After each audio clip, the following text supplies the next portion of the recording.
There is a record voter turnout this election. The nonpartisan U.S. Elections Project says preliminary estimates show that 160 million votes were cast. That is nearly 67% of eligible voters. Americans no longer take their vote or their democracy for granted. This was a real wake-up call.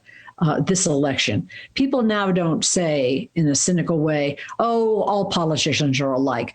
The parties are all alike. It doesn't matter if I vote, because they know that's not true. 4 years ago, just under 139 million people voted. The 2020 election is the highest turnout rate since 1900. That is according to the U.S. Elections Project. Nearly 74% of eligible voters cast ballots back then. Now, the Latino vote last night proved to be huge. President Trump scoring a big victory with Latino voters in Miami. While the surge in other parts of the country shows just how important the Hispanic vote is to Democrats. Cesar Rodriguez is in Phoenix, where Latinos say their strong numbers show the issues they care about must be addressed by whomever wins. Across the city of Phoenix, Latino, Republican, and Democrat signs decorate the sidewalks to show their support for their candidates. The owner of the Barrio Cafe took it to the walls. A pro-Biden mural decorates the facade of her business. Meanwhile, the Latinos for Trump in Arizona demonstrated that many Latinos vote Republican and support the president. With a strong Latino turnout in Arizona, Petra Falcon says she believes Latinos voting for Biden were angry about the decade-old failed Arizona bill that would have allowed law enforcement to request immigration documents of people pulled over.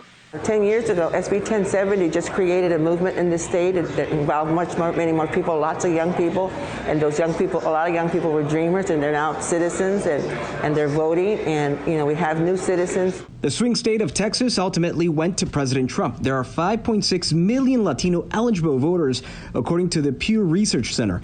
This year, Texas added 1.8 million registered voters, many of whom are Latino.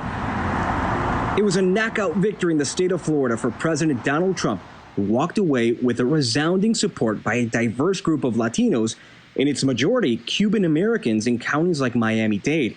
Voting Republican has a historic reference for Cubans that stems from the 1960s, when the Democratic Kennedy administration failed to stop Fidel Castro's communist regime from taking the island.